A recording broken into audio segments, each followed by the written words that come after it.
राज ठाकरे कोई इतनी बड़ी प्रोमिनेंट फिगर नहीं है कि जिसको गंभीरता से लिया जाए।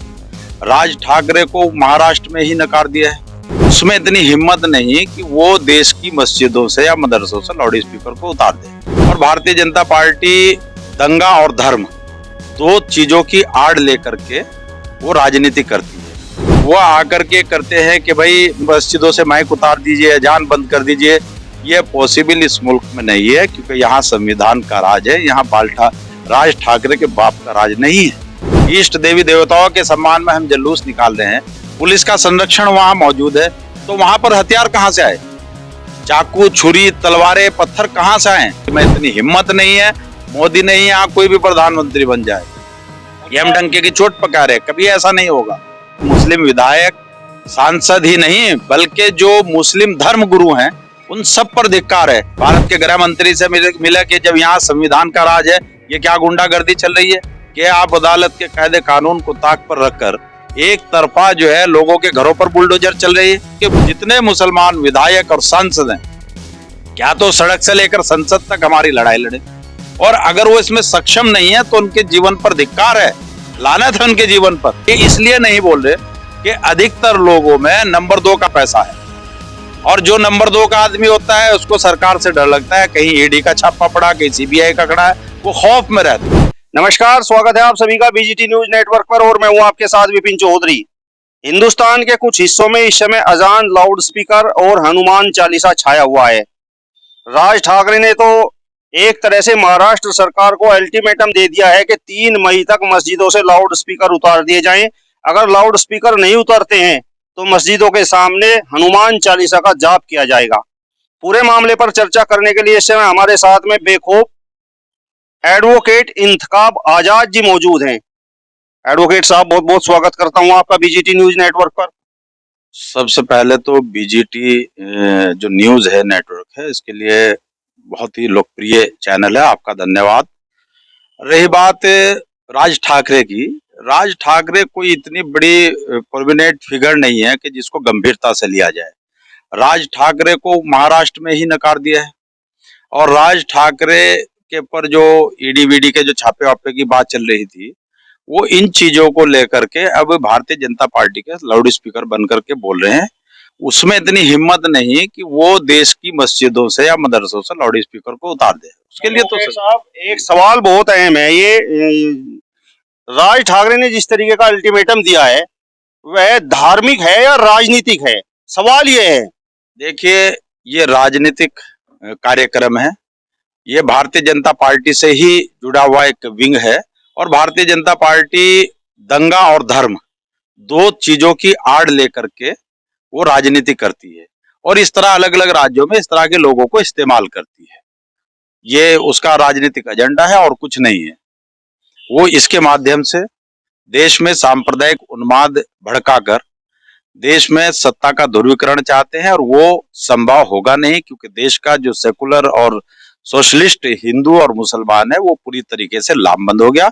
वो इन लोगों को इनके गलत मंसूबों में कभी कामयाब होने नहीं देगा।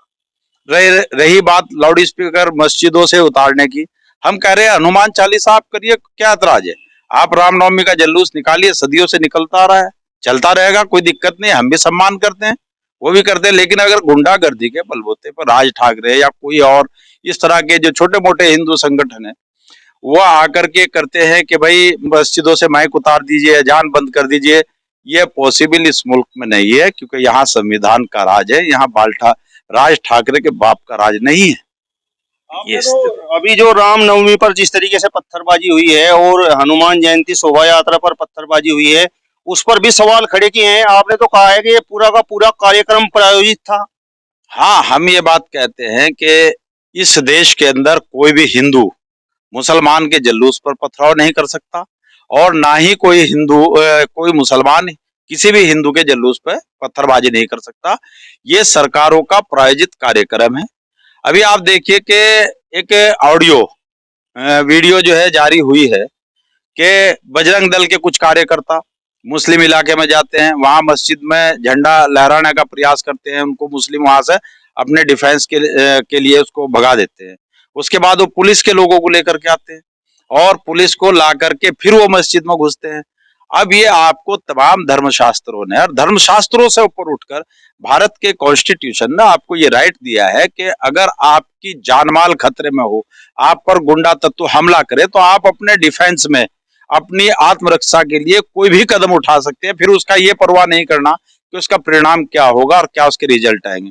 उसी के चलते हुए मुस्लिम लोगों ने उनको वहां से भगाया। अब जब उन्होंने भगाया तो उधर बजरंग दल के लोगों ने भी पत्थरबाजी की, इधर से भी पत्थरबाजी की, दोनों तरफ से पत्थरबाजी की। और सवाल यह भी है कि अगर जल्लूस निकल रहा है, हम अच्छे काम के लिए जल्लूस निकाल रहे हैं, अपने महापुरुषों के लिए, इष्ट देवी देवताओं के सम्मान में हम जल्लूस निकाल रहे हैं, पुलिस का संरक्षण वहां मौजूद है, तो वहां पर हथियार कहां से आए? चाकू, छुरी, तलवारें, पत्थर कहां से आए? पत्थरबाजी तो दोनों तरफ से ही। इसका मतलब अगर उधर से प्रायोजित था तो इधर से भी प्रायोजित था। तो ये सरकार का एक कार्यक्रम पूरे देश में चल रहा है। कुछ राज्यों में चुनाव होने बाकी हैं, नगर निकाय के चुनाव होंगे, विधानसभाओं के चुनाव होंगे। ये एक जो सरकार हर एक मोर्चे पर विफल है, उन सब चीजों को लेकर के इन्होंने ये एक राजनीतिक कार्यक्रम चला रखा है कि हम धार्मिक उन्माद फैला करके भारत में इस तरह का प्रोपेगेंडा करके सत्ता हासिल करें। लेकिन याद रखें, भारत की हुकूमत ये ज्यादा दिन चलने वाले नहीं है। इन्हें एक दिन फिर अपनी उसी स्थिति में जाना होगा, क्योंकि देश संविधान से चलेगा और संविधान के बगैर देश नहीं चलेगा। गुंडागर्दी ज्यादा दिन तक नहीं चलेगी। रही मस्जिदों और मंदिरों से माइक उतरवाने की बात, ये आपको लगता है कि संभव है कि अगर एडवोकेट इंतखाब आजाद कहे कि जी तमाम मंदिरों से माइक उतारिए आप, और आप खड़े होकर के कहे कि मस्जिदों से माइक उतारिए? ऐसा पॉसिबल नहीं है, किसी में इतनी हिम्मत नहीं है। मोदी नहीं, यहाँ कोई भी प्रधानमंत्री बन जाए, ये हम डंके की चोट पका रहे, कभी ऐसा नहीं होगा। अभी आपने कुछ दिन पहले ये भी कहा है कि धिक्कार है मुस्लिम सांसदों और विधायकों, तो ये धिक्कार क्यों मेरे भाई? हाँ, ये हमने कहा है। अभी हमने एक स्टेटमेंट जारी किया था कि मुस्लिम विधायक, सांसद ही नहीं बल्कि जो मुस्लिम धर्म गुरु हैं, उन सब पर धिक्कार है। अरे भाई, हम आपको चुन रहे हैं, अपनी समस्याओं के लिए चुन रहे हैं, क्षेत्र क्षेत्र के विकास के लिए चुन रहे हैं, और हमारे ऊपर जो भी जुल्म हो उसकी आवाज आपको सदन में उठानी है। आज उत्तर प्रदेश के अंदर 34 विधायक हैं मुस्लिम, मुस्लिम सांसद हैं और दूसरे पदों पर बैठे हैं। पूरे भारत के अंदर भारतीय जनता पार्टी, आरएसएस, बजरंग दल के द्वारा गुंडागर्दी करके देश के अंदर सांप्रदायिक उन्माद भड़का रही है। तो क्या ऐसी परिस्थितियों में हमारे विधायकों की, हमारे सांसदों की जिम्मेदारी नहीं बनती कि वो राष्ट्रपति से जाकर मिले, भारत के प्रधानमंत्री से जाकर के मिले, या भारत के गृह मंत्री से मिले कि जब यहाँ संविधान का राज है, ये क्या गुंडागर्दी चल रही है? कि आप अदालत के कायदे कानून को ताक पर रखकर एक तरफा जो है लोगों के घरों पर बुलडोजर चल रही है, फिर जांच एजेंसियां कहाँ जाएंगी, अदालत कहाँ जाएगी? ये तो मनुस्मृति का राज हो गया कि जो आया और अपना उसने कानून ठोप दिया। हमने कहा कि इन मुस्लिम विधायकों और सांसदों को, अगर ये हमारी आवाज नहीं उठा सकते तो इन्हें तत्काल इस्तीफा दे देना चाहिए, और नई जो जनरेशन है, डायनेमिक संघर्षशील जो लोग हैं, उन्हें मैदान में लाना चाहिए। और अगर सरकार इनकी बात को नहीं सुनती तो फिर भी इनके ऊपर धिक्कार है। फिर इन्हें विधायक और सांसद रहने का अधिकार क्या है? आप सड़क से लेकर संसद तक आंदोलन करिए, संघर्ष करिए, कॉन्स्टिट्यूशन आपको एजिटेशन का अधिकार दिया, आप धरना करिए, प्रदर्शन करिए, आप सुप्रीम कोर्ट जाइए, आप कहीं भी नहीं जा रहे, आपका कहीं अता पता ही नहीं। एक मात्र असदुद्दीन ओवैसी आकर के उन्होंने आवाज बुलंद की, तब जाकर के इसका संज्ञान लिया। और हम तो ये कह रहे, लोग कह रहे कि जी सुप्रीम कोर्ट को संज्ञान लेना चाहिए, मैंने भी कहा, लेकिन सुप्रीम कोर्ट खुद मजलूम है। पिछले दिनों मोदी के शासन में ही सुप्रीम कोर्ट के 3 विद्वान न्यायाधीशों ने मीडिया के सामने आकर के ये कहा कि हम, हमारी कोई सुन नहीं रहा, हमारी कोई प्रतिष्ठा नहीं है, कोई हमारा मामला नहीं है। जब सुप्रीम कोर्ट ही जनता मीडिया के पास आ रहा है कि भाई हमें इंसाफ दिलवाओ, तो ऐसी परिस्थिति में मैं अभी कह रहा हूं कि जितने मुसलमान विधायक और सांसद हैं, क्या तो सड़क से लेकर संसद तक हमारी लड़ाई लड़े, और अगर वो इसमें सक्षम नहीं है तो उनके जीवन पर धिक्कार है, लानत है उनके जीवन पर। उनको तत्काल त्याग पत्र देकर के अपने काम काज करना चाहिए, क्योंकि इनमें कोई भी विधायक और सांसद, मेरे मुताबिक जो जानकारी है, कोई गरीब नहीं है, सारे करोड़पति अरबपति लोग हैं। अपने काम करिए, अपने बिजनेस करिए, आपको क्या जरूरत है राजनीति में आने की, जब आपको डर लगता है। ये इसलिए नहीं बोल रहे कि अधिकतर लोगों में नंबर 2 का पैसा है, और जो नंबर 2 का आदमी होता है उसको सरकार से डर लगता है, कहीं ईडी का छापा पड़ा, कहीं सीबीआई का खड़ा है, वो खौफ में रहता है। तो ये सब जानते हैं, आप भी विपिन चौधरी जी जानते हैं कि डरा हुआ नेता और बिका हुआ पत्रकार कभी समाज के लिए लड़ाई नहीं लड़ सकता।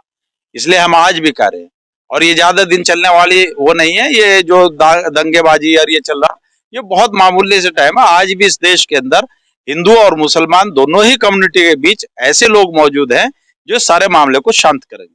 अगर दंगाइयों पर बुलडोजर चल रहा है तो आपके हिसाब से वो गलत है क्या? हाँ, वो हमारे हिसाब से गलत है। उसके लिए आप कोई भी घटना घटती है, पुलिस उसमें एफआईआर दर्ज करती है, एफआईआर के बाद वो जो है उसकी इन्वेस्टिगेशन होती है, कोर्ट में जाता है, ट्रायल होता है, उसके बाद कोर्ट दिशा निर्देश देती है। और हम कह रहे हैं कि चलो आप चलाइए, आप दंगाइयों पर चलाइए, लेकिन जो मस्जिदों के गुंबदों पर, मस्जिदों के मीनारों पर जाकर के भगवा भगवा झंडा लहरा रहे हैं, क्या आपकी जिम्मेदारी नहीं बनती? आपने संविधान की सौगंध खाई है, संविधान की शपथ ली है, आप उनके ऊपर भी बुलडोजर चलाइए। आप उनके घरों पर क्यों नहीं चला रहे? आप एक तरफा कार्रवाई कर रहे हैं। आप एक इतनी बड़ी कम्युनिटी को टारगेट करके उसको प्रताड़ित कर रहे हैं, उसके अंदर दहशत भर रहे हैं। और याद रखना कि मुसलमान के बगैर ये देश नहीं चलेगा और हिंदू के बगैर भी ये देश नहीं चलेगा। जब दोनों का तालमेल होगा तो ही देश चलेगा। ये गुंडागर्दी और कानून हाथ में लेकर के देश नहीं चलेगा। आपने अभी सपा, बसपा और कांग्रेस पर भी सवाल उठाए हैं। आपने कहा है कि इन पार्टियों को मुस्लिमों का वोट तो चाहिए, लेकिन आज मुस्लिम परेशान है, मुस्लिमों के घरों पर बुलडोजर चल रहा है और ये सभी पार्टियां, इन पार्टियों के सभी सुप्रीमो अपने घरों पर चुपचाप बैठे हुए हैं। देखिए, इसका सबसे बड़ा कारण ये है कि सपा हो, बसपा हो या कांग्रेस हो, ये सारे नेताओं का जो आधार है वो मंचों पर जाकर के, मुसलमानों के बीच में जाकर के हिंदुओं के प्रति नफरत पैदा करते हैं हमारे मन में, और हमारा वोट लेकर के बैठ जाते हैं। लेकिन ये हमारे लिए आवाज नहीं उठाते। आज अखिलेश यादव खामोश है, मायावती खामोश है, ओम प्रकाश राजभर नहीं बोल रहे, संजय निषाद नहीं बोल रहे, राहुल गांधी नहीं बोल रहे। क्यों? ये इसलिए नहीं बोल रहे कि इनका एजेंडा क्लियर नहीं है। इन्हें डर लगता है कि अगर हमने मुसलमान का समर्थन किया, मुसलमान के ऊपर होने वाले जुल्म सितम के खिलाफ बोले, तो ये जितने हिंदू वोट है, हमारा जो हिंदू वोट बैंक है, ये हमसे भाग जाएगा। एक सबसे बड़ा कारण। दूसरा ये कि ये सारे गलत कामों में इन्वॉल्व है। आप अखिलेश यादव जी को देख लीजिए, बसपा सुप्रीमो को देख लीजिए, कांग्रेस को देख, सब पे बड़े बड़े घोटाले हैं। अगर इन्होंने थोड़ी भी आवाज बोलने की कोशिश की तो इनके खिलाफ तुरंत कार्रवाई हो जाएगी। इसलिए खौफ ज्यादा है। इसीलिए हम कहते हैं कि सपा, बसपा, कांग्रेस, इनका मोह छोड़िए, एक नया पॉलिटिकल सिस्टम खड़ा करिए जो भ्रष्टाचार से मुक्त हो, जो साफ सुथरी क़यादत हो। ऐसा नहीं है देश में अच्छे नेता नहीं है, देश में आज भी बहुत अच्छे नेता हैं जो समय समय पर हर मुद्दे पर बोलते हैं और हर समुदाय पर जो जुल्म होता है उसके खिलाफ उठाते हैं। ऐसे पत्रकार हमारे यहाँ हजारों की संख्या में, हजारों धार्मिक लोग ऐसे हैं। लेकिन सपा, बसपा, मैं तो इनको बिल्कुल पूरी तरीके से नकारता हूँ और मुसलमानों से भी आह्वान करता हूँ कि इनके नेता, इनके कार्यकर्ता जब आपके क्षेत्रों में आए, इनका टोटल बहिष्कार किया जाना चाहिए। इनको अपना वोट न दो, अपना नया पॉलिटिकल विकल्प खड़ा करो जो आपकी समस्या के लिए लड़ता है, आपके लिए संघर्ष करता है, उसको करिए आप। अभी ओवैसी ने कहा है कि ना कचहरी ना कोर्ट और सीधा बुलडोजर से चोट। हाँ, ये मैं असदुद्दीन ओवैसी की इस बात से सहमत हूँ कि जिस तरीके से खुली गुंडागर्दी देश और प्रदेश में चल रही है, यह संविधान के खिलाफ है, कानून के खिलाफ है। हमारे पास दुनिया का सर्वोत्तम संविधान मौजूद है और उसमें सारे प्रावधान है कि अगर कोई विवाद होगा तो आप कोर्ट जाइए, कोर्ट आदेश देगी, जुडिशरी कहेगी कि इस पर बुलडोजर चलाइए या ना चलाइए, उसके बाद आप चलाइए। आप कौन है? आप मनुस्मृति का निजाम लागू करना चाह रहे हैं और ये निजाम इस देश के अंदर लागू नहीं होगा। इसके लिए बड़ी कुर्बानियां दी जाएंगी, उसमें मुसलमान भी आएगा, हिंदू भी आएगा, देश को बचाने के खातिर कुर्बानी दी जाएगी। हम ओवैसी के सब बयान का समर्थन करते हैं। जब हमारे पास जुडिशरी सिस्टम मौजूद है, पुलिस प्रशासन मौजूद है, उसको ईमानदारी से काम करने दीजिए। जब वो ईमानदारी से काम कर लेगा, रिपोर्ट दे देगा, अदालत जो फैसला देगी उसको माना जाएगा। ये थोड़ा ही है कि आपने जिसके घर पे जाकर के बुलडोजर चला दिया।